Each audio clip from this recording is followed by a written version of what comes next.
ನಮಸ್ಕಾರ. ಈ ವಿವರಣೆಗೆ ಸ್ವಾಗತ.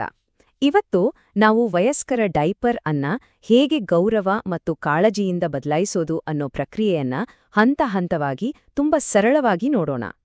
ನಾವು ಈ ಪ್ರಕ್ರಿಯೆಯ ತಾಂತ್ರಿಕ ವಿವರಗಳಿಗೆ ಹೋಗೋಕ್ಕೂ ಮೊದಲು ಎಲ್ಲಕ್ಕಿಂತ ಮುಖ್ಯವಾದ ಒಂದು ಅಂಶದ ಬಗ್ಗೆ ಮಾತಾಡೋಣ. ಅದೇ ಗೌರವ. ಆರೈಕೆ ಪಡೆಯೋ ವ್ಯಕ್ತಿಗೆ ಘನತೆ ಮತ್ತು ಆರಾಮ್ ಕೊಡೋದು ನಮ್ಮ ಮೊದಲ ಆದ್ಯತೆಯಾಗಿರ್ಬೇಕಲ್ವಾ? ಶಾಂತವಾದ ಮತ್ತು ಗೌರವಯುತವಾದ ಮನೋಭಾವ ಇಟ್ಕೊಂಡ್ರೆ ಇಡೀ ಅನುಭವ ಇಬ್ರಿಗೂ ತುಂಬನೇ ಪಾಸಿಟಿವ್ ಆಗಿರುತ್ತೆ. ಈ ಪ್ರಮುಖವಾದ ಕೆಲಸವನ್ನ ಸುಲಭವಾಗಿ ಅರ್ಥ ಮಾಡ್ಕೊಳ್ಳಕ್ಕೆ ನಾವು ಇದನ್ನ 5 ಸಿಂಪಲ್ ವಿಭಾಗಗಳಾಗಿ ವಿಂಗಡಿಸಿದ್ದೇವೆ. ಹಾಗಾದ್ರೆ ನಮ್ಮ ಇವತ್ತಿನ ಮಾರ್ಗದರ್ಶಿ ಇಲ್ಲಿದೆ. ಸರಿ, ನಮ್ಮ ಮೊದಲ ಹೆಜ್ಜೆಗೆ ಹೋಗೋಣ. ಅದುವೇ ಸಿದ್ಧತೆ. ನೋಡಿ, ಯಾವುದೇ ಕೆಲ್ಸ ಶುರು ಮಾಡೋಕ್ಕೂ ಮೊದಲು ಸರಿಯಾದ ಸಿದ್ಧತೆ ಮಾಡಿಕೊಂಡ್ರೆ ಅರ್ಧ ಕೆಲ್ಸ ಅಲ್ಲೇ ಮುಗಿದ ಹಾಗೆ. ಇದು ಪ್ರಕ್ರಿಯೆಯನ್ನು ಸುಲಭ ಮತ್ತು ಒತ್ತಡ ಮುಕ್ತವಾಗಿಸುತ್ತೆ. ಕೆಲ್ಸ ಶುರು ಮಾಡೋಕ್ಕಿಂತ ಮುಂಚೆ ಬೇಕಾಗಿರೋ ಎಲ್ಲಾ ವಸ್ತುಗಳನ್ನ ಕೈಗೆ ಸಿಗೋ ಹಾಗೆ ಇಟ್ಕೋಬೇಕು. ಅಂದ್ರೆ ಹೊಸ ಡೈಪರ್, ಗ್ಲೌಸ್, ಒರ್ಸೋ ಬಟ್ಟೆ, ಬ್ಯಾರಿಯರ್ ಕ್ರೀಮ್ ಮತ್ತೆ ಡಿಸ್ಪೋಸ್ ಮಾಡೋಕೆ ಒಂದು ಬ್ಯಾಗ್. ಹೀಗ್ ಮಾಡೋದ್ರಿಂದ ಮಧ್ಯದಲ್ಲಿ ಏನನ್ನೂ ಹುಡುಕ್ಬೇಕಾಗಿ ಬರಲ್ಲ. ಸಂಪೂರ್ಣ ಗಮನವನ್ನ ಆರೈಕೆಯ ಮೇಲೆ ಕೊಡಬಹುದು. ಈ 2 ಹಂತಗಳನ್ನಂತೂ ಯಾವತ್ತೂ ಮರೆಬಾರದು. ಕೈಗಳನ್ನ ತೊಳೆದುಕೊಳ್ಳೋದು ಮತ್ತು ಗ್ಲೌಸ್ ಹಾಕೊಳ್ಳೋದು ಬರೀ ಸ್ವಚ್ಛತೆಗಾಡಿ ಅಲ್ಲ, ಇದು ಸೋಂಕುಗಳನ್ನ ತಡೆಯುತ್ತೆ. ಇದು ನಮ್ಮ ಮತ್ತು ಆರೈಕೆ ಪಡೆಯುತ್ತಿರುವವರ ಆರೋಗ್ಯವನ್ನ ಕಾಪಾಡುವ ಒಂದು ಪ್ರಮುಖ ಕ್ರಮ. ಸಿದ್ಧತೆಗಳೆಲ್ಲ ಮುಗೀತು. ಈಗ ನಾವು ಹಳೆಯ ಡೈಪರನ್ನ ಹೇಗೆ ಸೇಫಾಗಿ ಮತ್ತು ಸರಿಯಾಗಿ ತೆಗೆದುಹಾಕೋದು ಅನ್ನೋದರ ಕಡೆಗೆ ಗಮನ ಕೊಡೋಣ. ಸರಿ, ಮೊದಲು ಏನ್ ಮಾಡ್ಬೇಕು ಅಂದ್ರೆ ಡೈಪರ್ನ ಟೇಪ್ಗಳನ್ನ ಬಿಚ್ಚಿ, ಆಮೇಲೆ ವ್ಯಕ್ತಿಯನ್ನ ತುಂಬಾ ನಿಧಾನವಾಗಿ ಹುಷಾರಾಗಿ ನಮ್ಮ ಕಡೆಗೆ ತಿರುಗಿಸ್ಕೋಬೇಕು.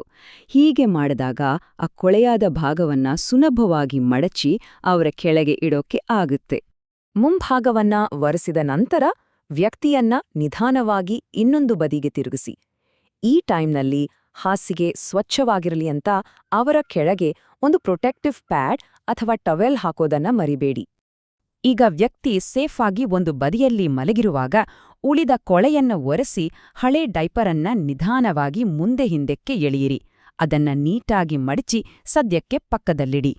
ಹಳೆ ಡೈಪರ್ ತೆಗೆದ ಮೇಲೆ ಮುಂದಿನ ಹಂತ ಇದೆಯಲ್ಲ, ಇದು ತುಂಬಾ ಮುಖ್ಯ. ಯಾಕಂದ್ರೆ ಇದು ಚರ್ಮದ ಆರೋಗ್ಯವನ್ನ ಕಾಪಾಡೋದು ಮತ್ತು ರ್ಯಾಷಸ್ ಅಥವಾ ನೋವನ್ನ ತಡೆಯೋದ್ರ ಬಗ್ಗೆ. ಹಳೆಯ ಗ್ಲೌಸ್ ತೆಗೆದು ಹೊಸ ಜೋಡಿ ಹಾಕ್ಕೊಳ್ಳಿ.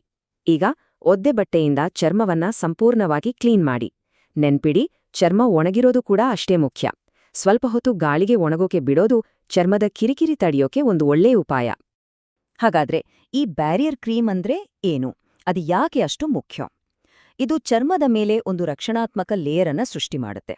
ತೇವಾಂಶದಿಂದ ಚರ್ಮವನ್ನ ಕಾಪಾಡುತ್ತೆ ಮತ್ತು ರ್ಯಾಷಸ್ ಹಾಗೂ ಚರ್ಮದ ಹಾನಿಯನ್ನ ತಡೆಯೋಕೆ ಸಹಾಯ ಮಾಡುತ್ತೆ. ಚರ್ಮ ಈಗ ಕ್ಲೀನ್ ಆಗಿದೆ, ರಕ್ಷಣೆನೂ ಸಿಕ್ಕಿದೆ.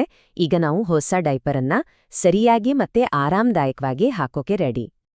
ಹೊಸ ಡೈಪರನ್ನ ಓಪನ್ ಮಾಡಿ ವ್ಯಕ್ತಿಯ ಕೆಳಗೆ ಸರಿಯಾಗಿ ಇಡಿ. ಆಮೇಲೆ ನಾವು ಮಾತಾಡಿದ್ವಲ್ಲ ಆ ಬ್ಯಾರಿಯರ್ ಕ್ರೀಮ್, ಅದರ ಒಂದು ತೆಳುವಾದ ಲೇಯರನ್ನ ಹಚ್ಚಿ. ವಿಶೇಷವಾಗಿ ಪೃಷ್ಠದ ಭಾಗದಲ್ಲಿ ತೇವಾಂಶ ಹೆಚ್ಚಾಗಿರುತ್ತಲ್ಲ, ಅಲ್ಲಿ ಹಚ್ಚೋದು ತುಂಬನೇ ಒಳ್ಳೆದು. ಈಗ ವ್ಯಕ್ತಿಯನ್ನ ನಿಧಾನವಾಗಿ ಮತ್ತೆ ಬೆನ್ನಿನ ಮೇಲೆ ಮಲಗಿಸಿ ಡೈಪರ್ನ ಮುಂಭಾಗವನ್ನ ಕಾಲುಗಳ ನಡುವೆ ಎಳೆದು ಸೈಡ್ ಟೇಪ್ಗಳನ್ನ ಅಂಟಿಸಿ ಸೆಕ್ಯೂರ್ ಮಾಡಿ. ಇಲ್ಲಿ ಒಂದು ತುಂಬಾ ಮುಖ್ಯವಾದ ವಿಷಯವನ್ನ ಗಮನದಲ್ಲಿಡಬೇಕು. ಅದು ಡೈಪರ್ನ ಫಿಟ್. ನೋಡಿ, ಇದು ಲೀಕ್ ಆಗದಷ್ಟು ಟೈಟ್ ಆಗಿರ್ಬೇಕು, ಆದ್ರೆ ಚರ್ಮಕ್ಕೆ ಕಷ್ಟ ಆಗುವಷ್ಟು ಬಿಗಿ ಇರಬಾರ್ದು. ಹೇಗೆ ಚೆಕ್ ಮಾಡೋದು ಅಂದ್ರೆ ಸೊಂಟದ ಪಟ್ಟಿಯ ಕೆಳಗೆ ಕನಿಷ್ಠ 1 ಬೆರಳನ್ನಾದ್ರೂ ಇಡೋಕೆ ಜಾಗ ಇರಬೇಕು. ಇದು ಪರ್ಫೆಕ್ಟ್ ಫಿಟ್. ನಾವು ಆಲ್ಮೋಸ್ಟ್ ಮುಗಿಸಿದ್ವಿ. ಈಗ ಈ ಪ್ರಕ್ರಿಯೆಯನ್ನ ಪೂರ್ತಿ ಮಾಡೋಕೆ ಕೆಲವು ಕೊನೆಯ ಸ್ವಚ್ಛತಾ ಕ್ರಮಗಳು ಮತ್ತೆ ಕೆಲವು ಉಪಯುಕ್ತ ಸಲಹೆಗಳನ್ನ ನೋಡೋಣ.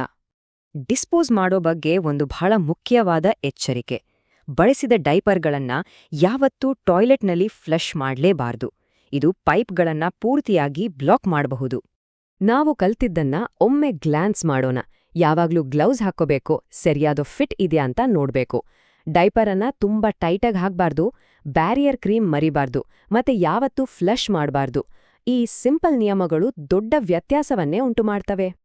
ಆರೈಕೆ ಮಾಡೋರು ಎದುರಿಸೋ ಕೆಲವು ಸಾಮಾನ್ಯ ಚಾಲೆಂಜ್ಗಳಿಗೆ ಇಲ್ಲಿ ಕೆಲವು ಎಕ್ಸ್ಟ್ರಾ ಟಿಪ್ಸ್ ಇದೆ. ಯಾವಾಗ್ಲೂ ಸರಿಯಾದ ಸೈಜ್ನ ಡೈಪರ್ನೇ ಆರಿಸಿ, ಬೇಕಾದ್ರೆ ಆನ್ಲೈನ್ನಲ್ಲಿ ದೊಡ್ಡ ಸೈಜ್ಗಳನ್ನ ಹುಡುಕಿ, ಮತ್ತು ಸಾಧ್ಯವಾದ್ರೆ ಇನ್ನೊಬ್ರ ಸಹಾಯ ತಗೊಂಡ್ರೆ ಪ್ರಕ್ರಿಯೆ ಇನ್ನೂ ಸುಲಭ ಆಗತ್ತೆ. ನಾವ್ ಮುಗ್ಸೋಕ್ ಮುಂಚೆ ಈ ಪ್ರಶ್ನೆ ಬಗ್ಗೆ ಯೋಚಿಸೋಣ. ಈ ಎಲ್ಲಾ ತಾಂತ್ರಿಕ ಹಂತಗಳ ಆಚೆಗೆ ದೈನಂದಿನ ಆರೈಕೆಯಲ್ಲಿ ನಾವು ಇನ್ನೂ ಹೆಚ್ಚು ಘನತೆಯನ್ನ ಹೇಗೆ ನೀಡಬಹುದು? ನೆನ್ಪಿಡಿ, ನಾವು ತೋರ್ಸೋ ಸಣ್ಣ ಕರುಣೆ ಕೂಡ ದೊಡ್ಡ ಬದಲಾವಣೆಯನ್ನ ತರುತ್ತೆ. ಈ ಮಾರ್ಗದರ್ಶಿ ಎಲ್ಲರಿಗೂ ಸಹಾಯಕವಾಗಿದೆ ಅಂತ ಭಾವಿಸ್ತೇವೆ.